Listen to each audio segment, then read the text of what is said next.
Ang Scarborough Shoal o Baho de Masinloc ang hugis at sulok na coral reef formation sa West Philippine Sea. Nasa loob ng exclusive economic zone ng Pilipinas, pero kontrolado ito ngayon ng China. Noong isang buwan, idineklara ng China na ang mayamang karagatan sa palibot ng Baho de Masinloc ay bahagi ng kanilang territorial sea. At kahapon, isinulong ito ng China sa United Nations. Isinumite ng Chinese government ang kanilang statement on the baselines of the territorial sea. Kasama nito ang isang chart na nagpapakitang ang Huangyan daw, ang tawag ng China sa Baho de Masinloc, ay bahagi ng kanilang territorial waters ayon sa ulat ng Chinese news agency na Xinhua.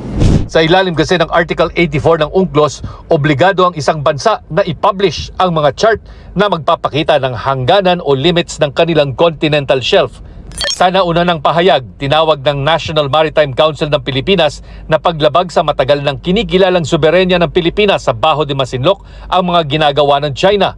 Ayon sa NMC, ang pagdeklara ng China na pasok sa kanilang territorial baseline sa Baho de Masinloc ay pagpapatuloy lang daw ng iligal na pagsakop ng China sa bahura noong 2012. Para kay Professor J. Batong Bakal, Director ng University of the Philippines Diliman Institute for Maritime Affairs and Law of the Sea, walang epekto ang ginawang pagdeposit ng China sa ating lehitimong legal interest at posisyon ng Pilipinas sa Baho de Masinloc, maging sa mga maritime jurisdictions in the West Philippine Sea.